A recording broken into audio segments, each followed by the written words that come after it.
Buenos días, bienvenidos a esta interesantísima jornada en la que vamos a tratar de hablar del COVID y sobre todo del entorno laboral, de todas las cuestiones que empresarialmente nos preocupan en esta pandemia y que muchos de nosotros no hemos sabido todavía, después de casi 9 meses de COVID, no hemos sabido responder a muchas de las cuestiones que nos surgen día a día, porque es cierto que ha habido muchos altibajos y muchas informaciones que poco a poco se van, algunas clarificando, otras desmintiendo, otras reafirmando, y lo cierto es que hay mucha incertidumbre en la sociedad.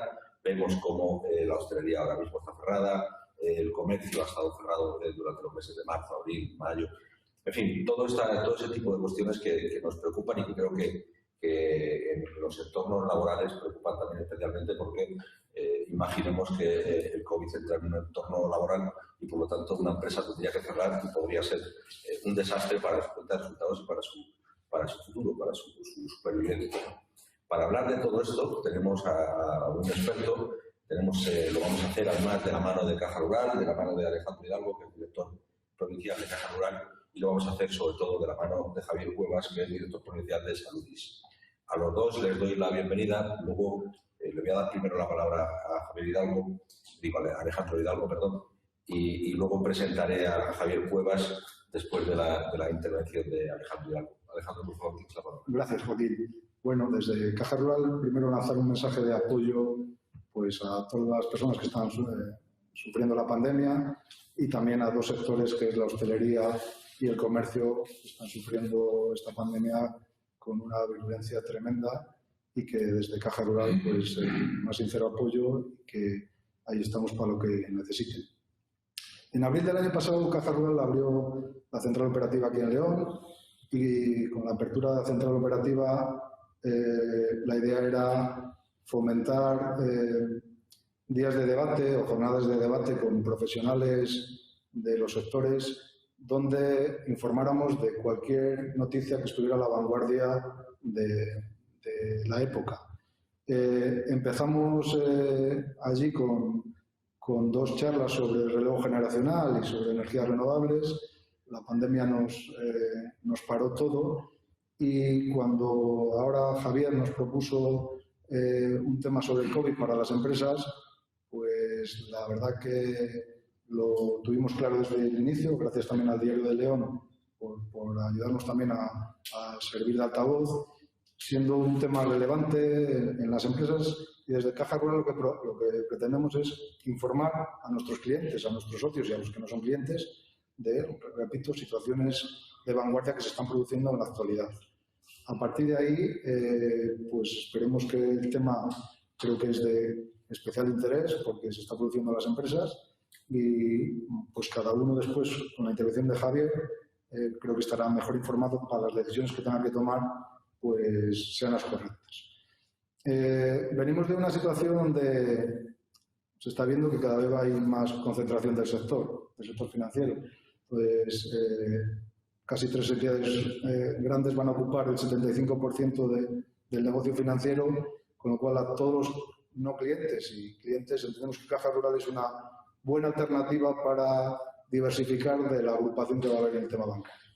A partir de ahí, yo por mi parte, nada más que agradecer al diario y a Javier hoy que esté aquí, y el gran protagonista de la charla es Javier, con lo cual tenía que comentar. Muy bien, gracias Alejandro.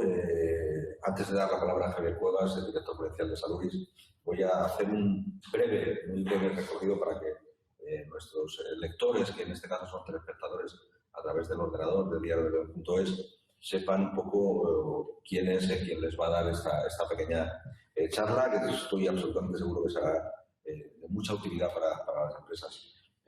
Javier Cuevas Martínez, de 55 años, ha sido 7 años director asociado del CSIC, Centro de Estudios Superiores de la Industria Farmacéutica. Tiene 6 años de experiencia como director general del laboratorio farmacéutico Farline, del grupo Cofares. Tiene además 5 años de experiencia en dirección general del laboratorio Dolisos, del grupo Pierre Fabre. 9 años de experiencia en empresas multinacionales del sector hospitalario, de ellas la mayor parte, por lo que veo, en Francia, y 2 años de experiencia en investigación en el departamento de bioquímica. Además, es gerente de empresas de farma bioquímico y bueno, por lo que vemos es perfectamente capacitado para tratar de resolvernos todas cuantas dudas nos puedan surgir con el COVID y sobre todo en el entorno empresarial. Javier, esa palabra.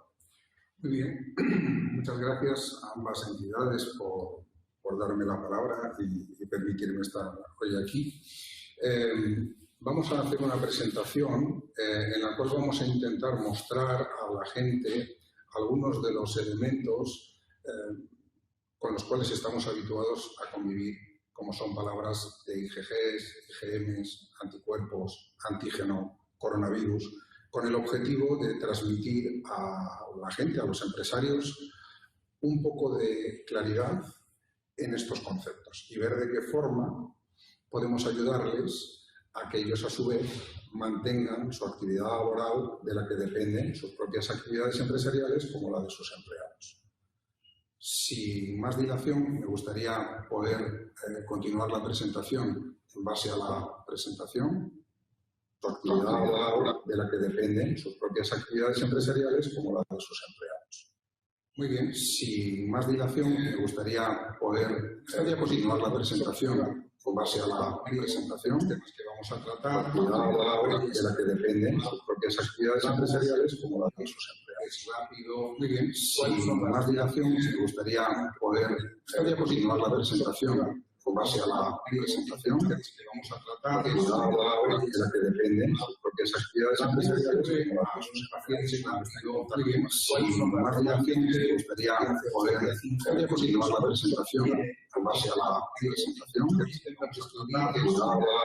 que dependen sus propias actividades empresariales como la de sus empleados. Muy bien, sin más dilación, me gustaría poder continuar la presentación con base a la presentación, de la que dependen sus propias actividades empresariales como la de sus empleados.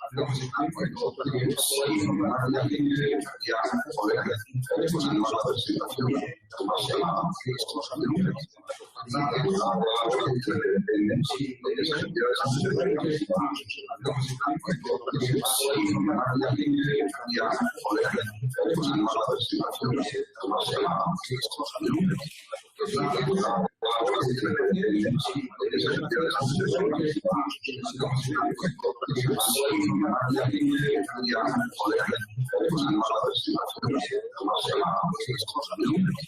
dependen sus propias actividades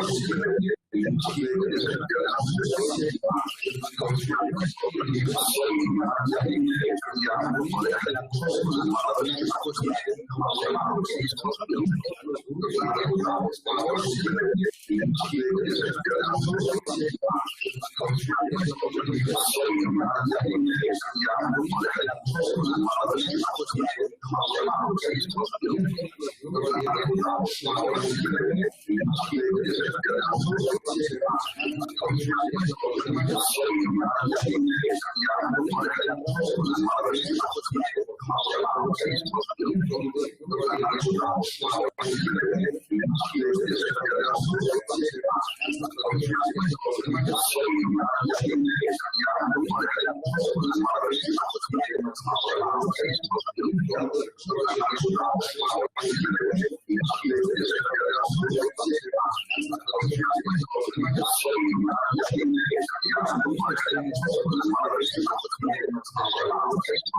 presentación con base a la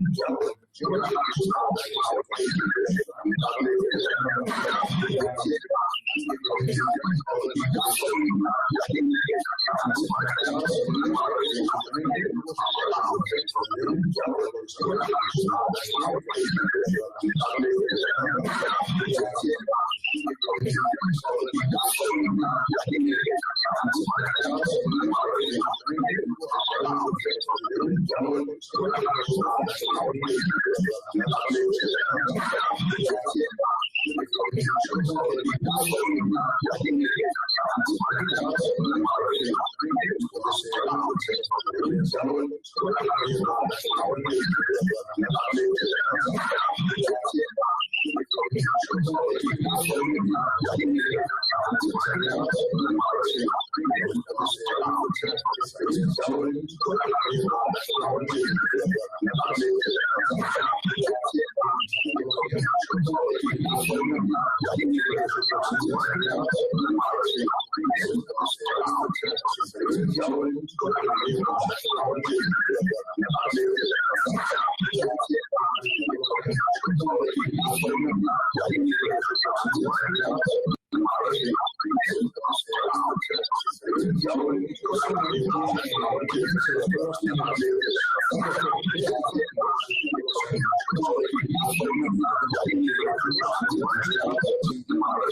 Los dos no son excluyentes, sino que de alguna manera, a nivel de diagnóstico, el conjunto de todos los parámetros es lo que permitirá al profesional diagnosticar correctamente a un paciente o a un individuo.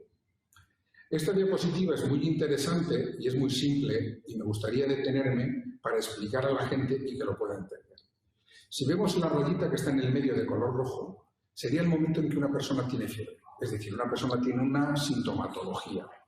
¿Qué vemos a la izquierda de la raya? Pues un periodo de 1 semana y 2 semanas, que es el periodo en el que uno ha estado en contacto con el virus no nos ha generado ningún malestar, pero se está desarrollando su ciclo vital dentro de nuestro organismo. Ese día que tenemos fiebre, vemos que sale una rayita roja con una curva ascendente. Eso se correspondería con los anticuerpos IgM. ¿Qué significa M? No significa que sean malos, son buenos, ¿correcto?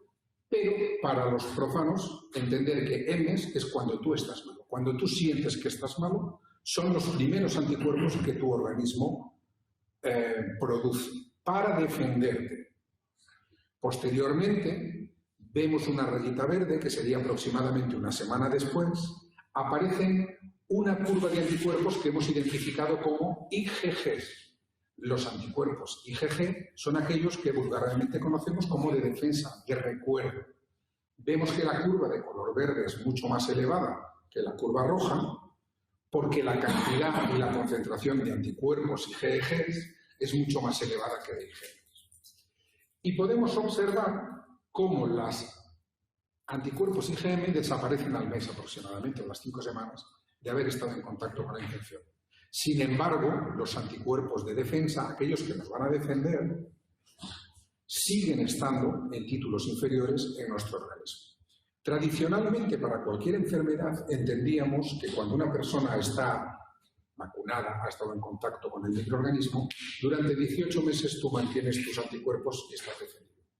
Desafortunadamente, a nivel clínico estamos observando que muchas personas, que los anticuerpos IgG de muchas personas desaparecen.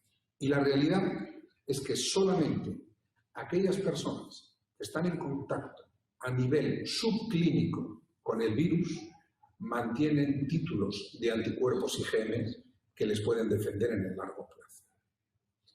Vemos que esa diapositiva se corta a la mitad, que sería una segunda infección. Volvemos a estar en contacto con un virus. Lo normal que sucedería es que te aparezcan títulos de anticuerpos en menor concentración y menor tiempo y que tu cuerpo sobrereaccione rápidamente y genere una cantidad de anticuerpos muy elevada que te va a defender. Es decir, no tendrías la enfermedad. Vas a estar en contacto con el virus, pero tu cuerpo ya está vacunado. Reacciona rápidamente. ¿Sí?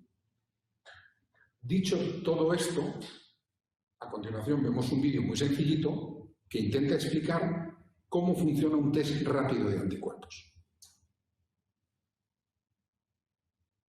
En tiempos de COVID-19, Saluris ofrece kits para la realización del test rápido serológico de los anticuerpos IgG e IgM. Con solo un pinchazo obtendrás tu resultado. Por un lado, puedes obtener los siguientes resultados positivos. Si aparecen líneas tanto en C como en G, el resultado es positivo en anticuerpos IgG. Si te aparecen líneas en C y M, es positivo en anticuerpos IgM. Si te aparecen líneas en C, G y M, es positivo en anticuerpos IgG y también en IgM. Por otro lado, puedes obtener un resultado negativo cuando la línea únicamente aparece en C. C es la línea de control que indica que el test está funcionando bien, aunque es negativo para anticuerpos. Los resultados pueden ser no válidos cuando no aparece ninguna línea, por lo que la prueba debería volver a realizarse. La seguridad de las personas es lo primero. Contacta con nosotros y hazte con tu test. Los resultados pueden ser... Bien, este vídeo lo podéis ver tantas veces como queráis, seguramente a través de la página web del Diario de León.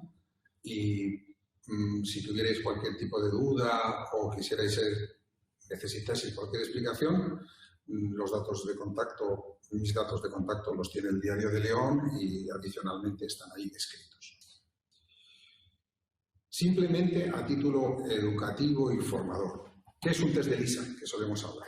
Cuando una persona tiene una manifestación clínica seria, sabemos que está enfermo y queremos cuantificar el nivel de anticuerpos, estas serían las técnicas de ELISA que se hacen en laboratorios de análisis clínicos, véase incluido un hospital, que nos vuelve a dar IgGs o IgMs y su cuantificación. Vamos a hablar de los test de antígenos. Estamos oyendo durante el último mes los test de antígenos. Bien, los test de antígenos, que los podemos ver aquí, vuelven a ser sencilla y llanamente un test rápido, ¿de acuerdo? Pero en este caso concreto hay que hacer una toma de muestra nasofaríngea o orofaríngea con el objetivo de tomar muestras del microorganismo que se encuentra en esta cavidad. Posteriormente, hay que depositarlo en un tubo de muestra como este, al que añadiríamos un tampón y procederíamos a desagregar la muestra, diríamos así, hacer fluidificar la muestra, fluidificar el moco, y esto sería la muestra que depositaríamos en el lateral flow o test. Hemos olvidado decir que en el test de anticuerpos la muestra es una simple gota de sangre, una buena gota de sangre, mientras que en los antígenos la muestra es una toma de muestra de la cavidad nasal o de la cavidad orofaríngea. ¿Sí? Bien. Importante saber que toda la literatura que existe recomienda la toma de muestra nasofaríngea. Y obvia decir que la toma de muestra nasofaríngea es más difícil que un simple pinchazo en el dedo como el que puede ser para hacer una toma de muestra de glucosa. Bien, misma jugada con el objetivo de explicar de una forma sencilla a la gente en general en qué consiste un test de antígenos. Hemos preparado para la ocasión un pequeño vídeo que vamos a ver a continuación. Importante realizar un control frecuente de la salud en tiempos de COVID-19. Saluris ofrece kits para la realización del test rápido de antígenos. La muestra se puede tomar por la nariz o por la boca. El resultado del test está disponible en 15 minutos. Por un lado, puedes obtener los siguientes resultados positivos. Si te aparecen dos líneas claritas en C y T, correspondientes a control y test, o si te aparecen dos líneas oscuras en C y T, correspondientes a control y test. Por otro lado, el resultado es negativo si aparece solamente una línea en C. También existen los resultados no válidos, si no te aparece ninguna línea o si te aparece solo una línea en T. Pongamos de nuestra parte para luchar contra el virus. Contacta con nosotros y hazte con tu test. También Misma situación que en la diapositiva anterior, sin lugar a dudas. Si queréis verlo, pues entráis en la página web, en el espacio habilitado por el Diario de León, y podréis visualizar este vídeo tantas veces como consideréis apropiado.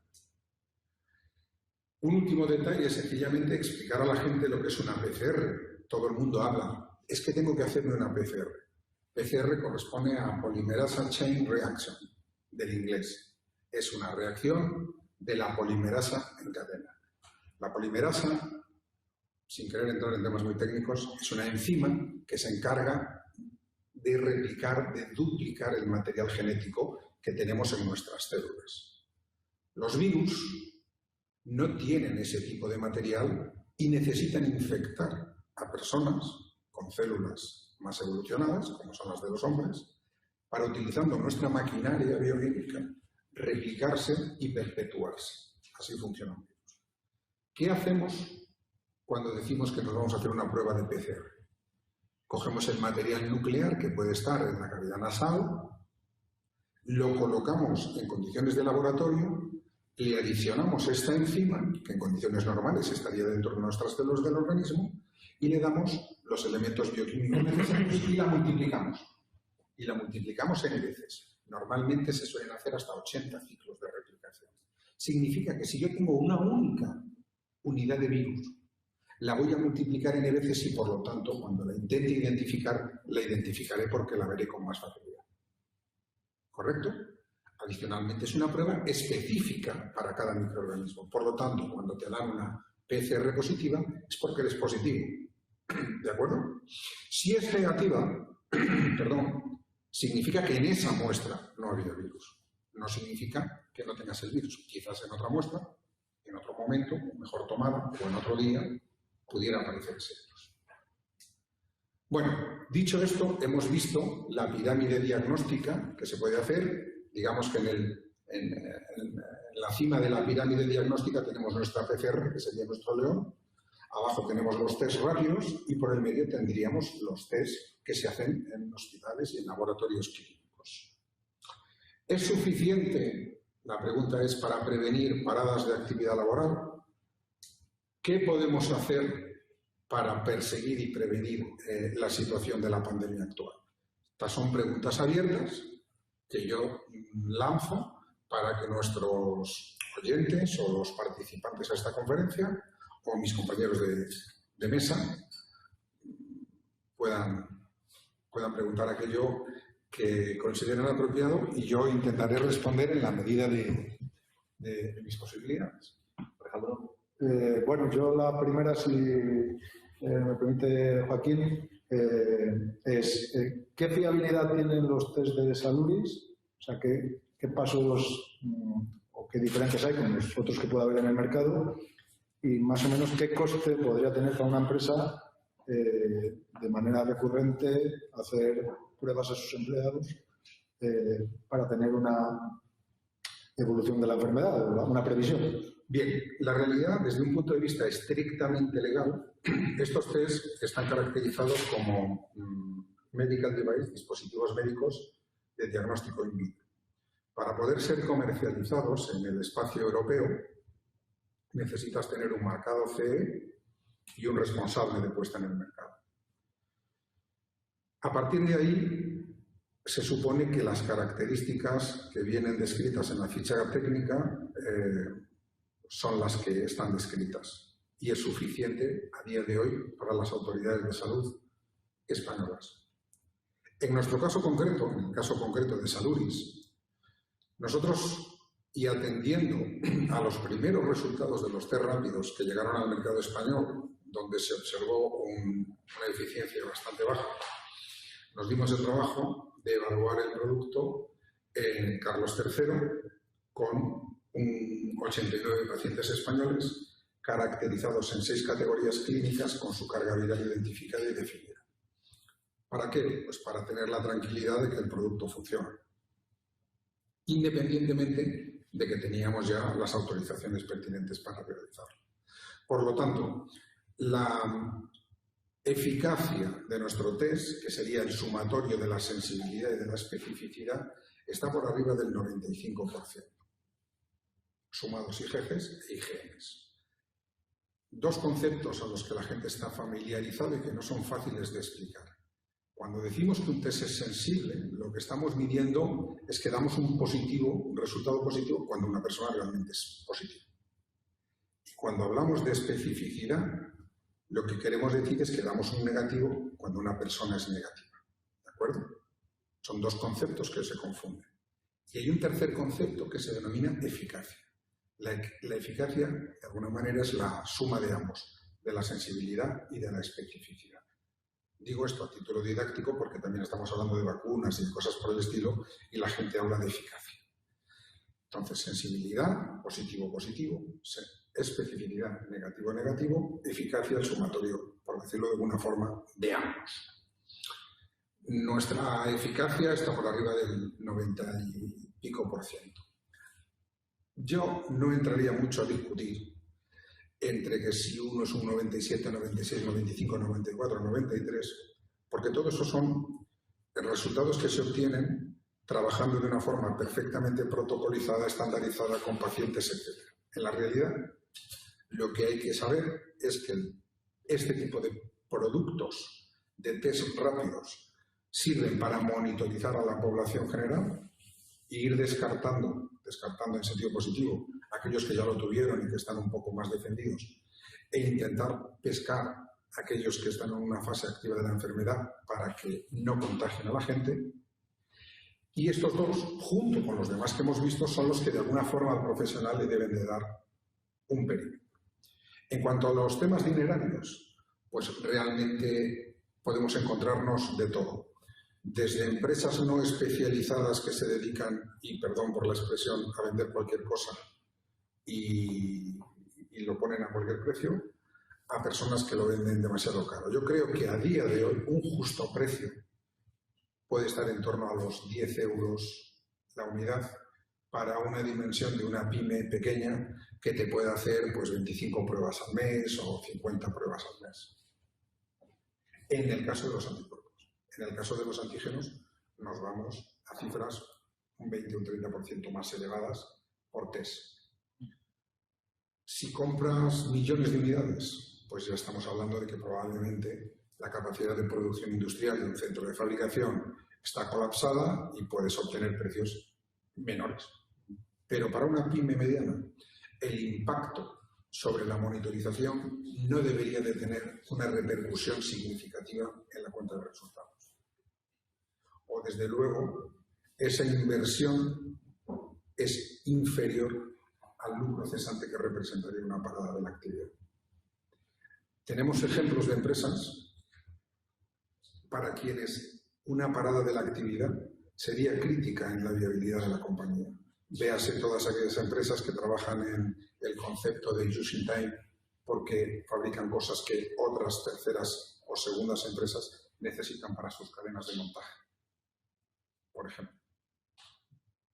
No sé si he respondido a tu pregunta. Sí, lo que pasa es que a mí me surge una cuestión. Efectivamente, la inversión comparada con la posibilidad de tener que cerrar y perder todo el lucro cesante y todo esto, la comparación no se resiste, claro. Pero yo me hago la pregunta, una empresa que tenga 20 trabajadores, que precisamente por ese tipo de trabajo que no se pueda permitir cerrar porque sí es imposible, 20 trabajadores, 10 euros por test, serían 200 euros a la semana. Habría que hacer test prácticamente todas las semanas. Depende de la... Y sería, pues, multiplicar eso correcto, por 52 semanas. Sí, correcto. Es decir, unos 14.000 euros al año. Sí. No es baladí.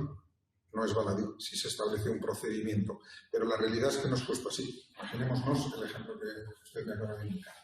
Tengo 25 empleados. Yo hago el primer día mis pruebas y detecto que 5 ya tienen anticuerpos IgG. Esas personas a priori están defendidas. Esas personas, la tranquilidad que generan tanto sus compañeros como ellos mismos o su entorno familiar, y que estas personas son las que luego podrían estar más en contacto con otras personas porque de alguna manera son personas menos sensibles a repetir la enfermedad. Evidentemente esas personas ya no tienen que hacerse la prueba en las siguientes semanas. Si en ese sistema de cribado voy detectando una persona o dos con IgMs, que son los que están en fase activa, ese señor se separa del grupo, se protege, evita la expansión del virus y probablemente vuelve a sumar al grupo de IgGs. Con lo cual, digamos que se va reduciendo por un lado, y por otro lado habría que hablar y entender qué tipo de trabajo tiene cada empresa. Es decir, no es lo mismo cuando uno se relaciona en un despacho siempre con las mismas personas que cuando una persona tiene una actividad comercial de cara al público, un repartidor, un reparador. ¿Me explico? Entonces, se puede ir matizando y esa cifra seguramente podría verse disminuida, lo cual no significa que no sea una cantidad significativa que no estaría en el presupuesto de nadie y que a lo mejor pues es un poco lo que echamos de menos, que institucionalmente eso, por ejemplo, pues quizás de forma expresa fuese desgravado, que lo es. Bueno, de hecho creo que hay peticiones de la Asociación de Asesores de Cuestiones Fiscales que están pidiendo que se desgrave eso y no solo eso, sino también las medidas de higiene que se están implementando en muchísimas empresas.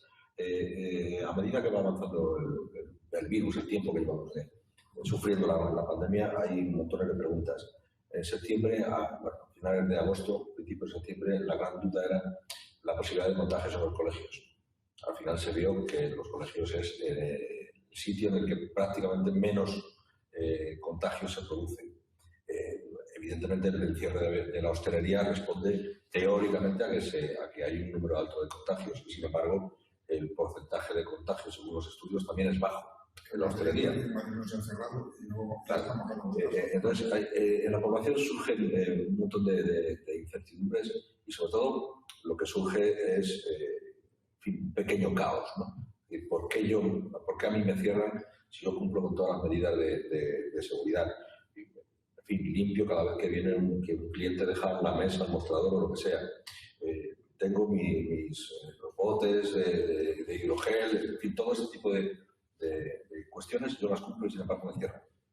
Los colegios siguen abiertos, las universidades siguen abiertas y sin embargo pues sí que se ha comprobado que las universidades quizá hayan generado más contagios, no dentro de la propia universidad, sino probablemente fuera de la universidad, pero también por universidad. Es decir, todo esto nos lleva a un pequeño caos mental del que es complejísimo salir. ¿Los test no sacarían de ese caos?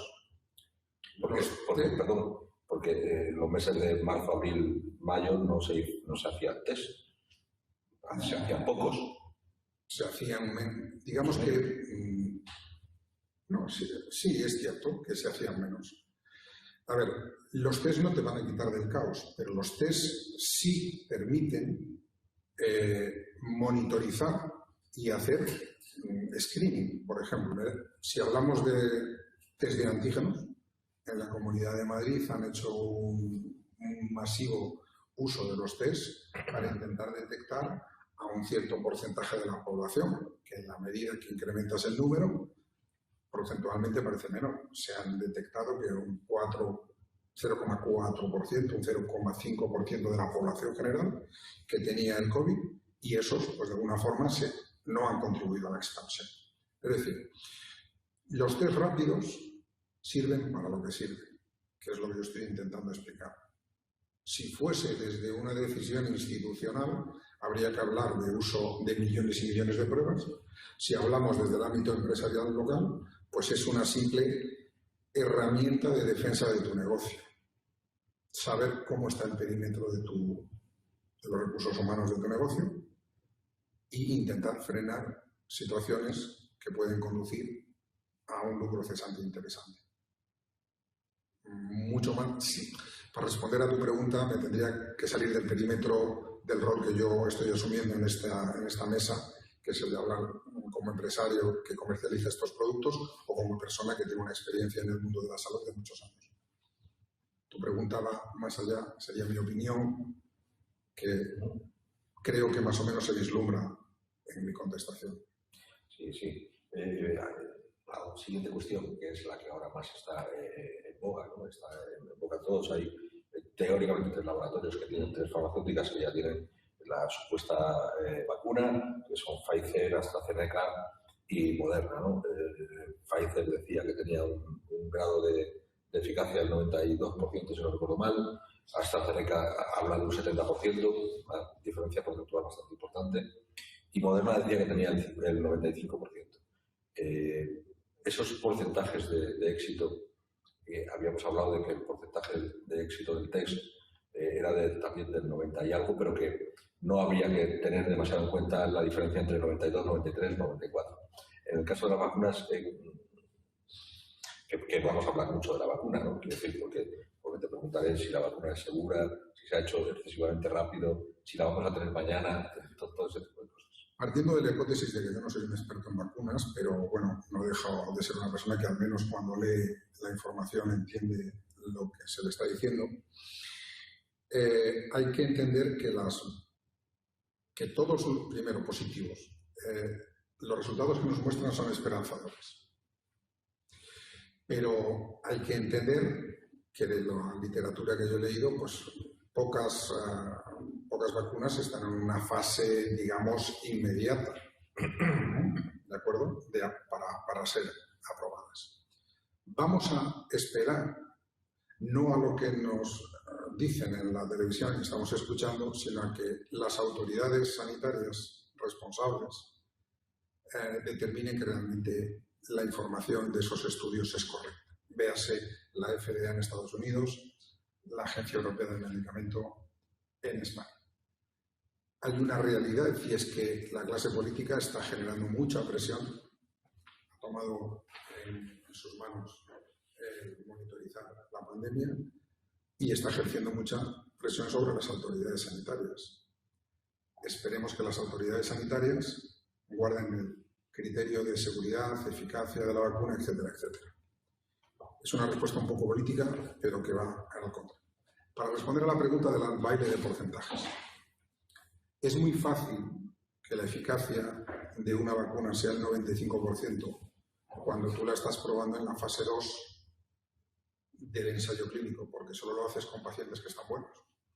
Si tú pruebas la vacuna con una persona de 18 años a 55 años que son sanos, lo normal es que la eficacia sea muy alta. Las eficacias, por dar un ejemplo de una vacuna que todos conocemos, que es la de la gripe. La eficacia de la vacuna de la gripe puede estar en torno al 45%.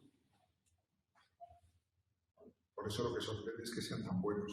Y lo normal es que en la medida que se vaya probando ese medicamento, que no deja de ser un medicamento, una vacuna, en poblaciones de más riesgo, de más edad, etcétera, los porcentajes de eficacia bajen. ¿Qué significa? ¿Que eso es peor? No, va a ser igual de bueno. Pasa que un 95% de una población 100% sana, a mí hasta me parece poco. Quiero decir que vamos a matizar. Por eso es verdad que cuando vemos en la televisión todas las cosas que nos dicen, pues hay que intentar irnos a niveles de objetividad.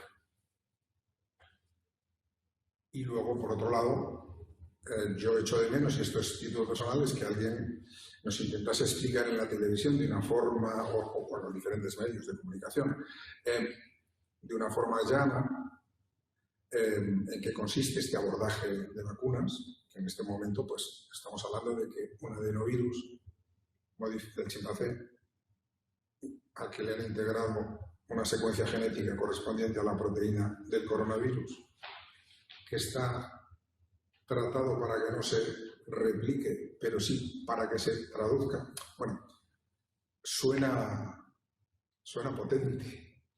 Si bien es verdad, es que yo reconozco que estas técnicas están muy evolucionadas y probadas para otras cosas. No habría mucho que hacer. Los resultados esperanzadores. Que la gran población que se vacune no va a tener ningún problema, seguro. Que puede haber algún problema, también es verdad, porque lo hay a día de hoy.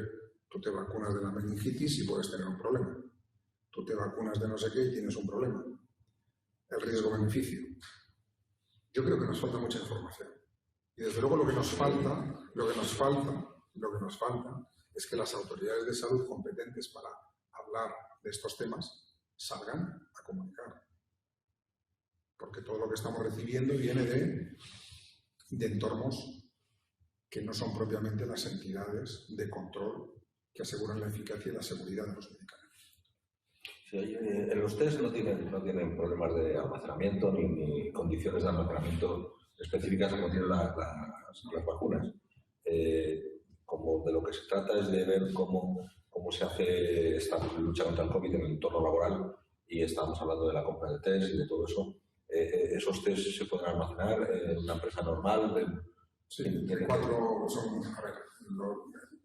marcado de 4 a 25 grados. Es decir, evidentemente, si los dejas en un coche en verano a 40 grados, pues se van a estropear, ¿no? Pero pueden estar en nevera normal. No hace falta que tenga condiciones de frío extremo, ni por supuesto bajo cero. una pregunta a Javier. Bueno, como la idea es que los clientes hablen como la caja rural, claro, después habrá alguien que le guste más o le guste menos, pero que hablen con total claridad.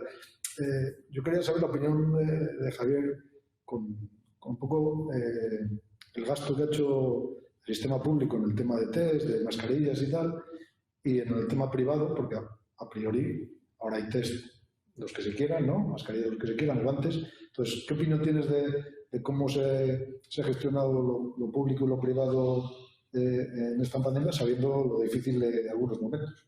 Bueno, yo creo que a nivel nacional nos pilló esto con el paso cambiado, clarísimamente. Es decir, hemos atendido a unos tipos de discursos oficiales que han ido evolucionando en el tiempo para dar respuesta a la situación que teníamos y no tanto para dar respuesta a una situación de prevención pandémica. No sé si me he explicado, en las fases iniciales, pues dijo que no hacía falta la mascarilla. Cuando tú ves en la televisión que los japoneses, los coreanos y todas las personas que andaban por ahí donde ya tenían la enfermedad, todo el mundo anda con mascarilla. Incluso antes de una pandemia como la del COVID, como medida de precaución para la contaminación de la gripe, personas que tengan algún tipo de patología pulmonar, etcétera, bueno, no los teníamos. Y es que no los teníamos ni en stock, ni tampoco fábricas para fabricarlos. Ahora los tenemos y sabemos mucho más. Y aquí ha habido una parte, las empresas privadas se han tenido que buscar los recursos para intentar dar soluciones clarísimamente y defender sus propios negocios, a la par o en paralelo de la parte pública. No quiero decir si ha estado mal, peor o mejor, o si otro lo hubiese hecho mejor o peor, pero lo que es evidente y contrastable es que en las fases iniciales las cosas seguramente podrían haber sido hechas de otra manera. Y en el mundo de la empresa privada hay algo que es evidente, la matemática nunca falla. Nosotros somos el país que más tiene, el que más muertos tiene, etcétera, etcétera. Luego, algo no hacemos bien como sociedad o algo podríamos estar haciendo mejor. Yo creo que las empresas privadas están demostrando un interés por defender sus negocios y la viabilidad de sus empresas y de sus empleados, que es evidente, hasta donde pueden, lógicamente, y en colaboración con todos los sistemas de salud, servicios de prevención de riesgos laborales, servicios de vigilancia laboral, etcétera, etcétera. Sí, pero yo sí estoy de acuerdo con que las empresas han tratado de frenar el virus como pueden, ¿no? Y que en los entornos laborales se ha cuidado eso mucho más en la administración y en la empresa privada. Sin embargo, la sensación que al menos yo tengo es que nuestra vida laboral la cuidamos de una forma y, sin embargo, la vida ociosa la cuidamos de otra. Lo que exigimos en el entorno laboral no nos lo exigimos a nosotros mismos en el entorno de ocio o de descanso, ¿no? Y eso quizá haya sido uno de los graves problemas, entre otros también gente que, bueno, pues que por circunstancias debería hacerse estos test y sin embargo no se lo hacen. En fin, falta de responsabilidad en nuestra vida diaria, cotidiana, y menos falta de responsabilidad en la vida laboral, ¿no? En línea con lo que acaba de comentar, muchos de los protocolos de las empresas pasan por el lunes por la mañana hacerse este tipo de pruebas, porque psicológicamente no estamos preparados para pensar que en casa nos vamos a contaminar. Yo creo que eso es un tema psicológico, o de que no nos han dicho claramente, atención, atención, que donde os contamináis es en casa, porque hasta incluso en los bares han puesto medidas de distanciamiento, de prevención, de higiene, etc. Entonces hay muchos resultados contradictorios en este sentido, ¿vale? La gente se contamina más bien cuando está con su familia, pues porque no te pones la mascarilla, porque, bueno, pues ¿cómo me lo va a pegar mi mujer? ¿Cómo me lo va a pegar mi madre? ¿Cómo me lo va a pegar mi hijo? Y cuando vuelves el lunes, Pues a lo mejor lo has cogido y se lo transmites al entorno profesional. Pocas veces se ven contaminaciones dentro del entorno que hayan sido captados en lo profesional y que se propaguen en lo profesional. Se propagan, pero son importados de fuera, la mayoría. Excepto, lógicamente, si trabajas en el entorno sanitario porque estás conviviendo con ello continuamente. Y en la cuestión y es la pregunta del millón, ¿no? Es decir, es un virus de laboratorio, es un virus animal, es un virus... evidentemente todo eso es muy difícil de... Eso entramos dentro de la especulación. Y aquí ya mis comentarios no tienen que ver con Saluris ni tienen que ver con esto. Yo ahora ya me considero un tertuliano de esta conversación y mis opiniones nada tienen que ver dentro del entorno profesional. No les sabría decir, porque no es porque no sepa, sino quizás es porque he leído demasiado y al final mi conclusión es que en Wuhan había un laboratorio de nivel 4 de virología. Y a veces me pregunto, yo tengo un broker en Shanghái y amigos allí, ellos siguen trabajando, se mueven, suben y bajan. Pekín, capital, digamos, política del país, está a 800 kilómetros y Shanghái a 1000. Yo también me lo pregunto. Igual que me pregunto cuando veo bioquímicamente que una persona que tenía anticuerpos IgG para una patología normal se prolongaban en el tiempo durante meses y ahora desaparecen, pues bueno, o la selección natural ha generado un virus estupendo y maravilloso con capacidad para hacernos mucho daño, que es una posibilidad, y la otra posibilidad, pues yo creo que para poderla decir habría que estar a niveles a los que yo no estoy. Estaríamos entrando en el mundo de la especulación, pero que es un bicho claramente diseñado para hacer daño, está claro. Y bueno, la naturaleza también tiene sorpresas que no tiene un laboratorio, ¿no? En fin, yo creo que hemos hecho un recorrido por el COVID suficientemente amplio como para estar satisfechos de esta jornada. Evidentemente creo que ha quedado suficientemente claro que la inversión en los test en la empresa privada está muy por debajo de los beneficios que puede tener frenar el COVID y evitar el cierre de una empresa y evitar ese lucro cesante del que hablaba Javier Cuevas al principio. Y es también evidente que la precaución y la prevención en las empresas privadas es absolutamente básica y todos aquellos que tienen responsabilidad en una empresa privada tienen que empezar por dar ese primer paso, porque sin ese primer paso quizá el riesgo de supervivencia de la empresa sufra. Le voy a dar la palabra a Alejandro Hidalgo y a Javier Cuevas en un último turno de palabra para cerrar esta jornada. Alejandro, por favor. Bueno, pues cuando llegamos aquí, Caja Rural a León, dijimos que esto iba a ser a tiempo, venimos para quedarnos.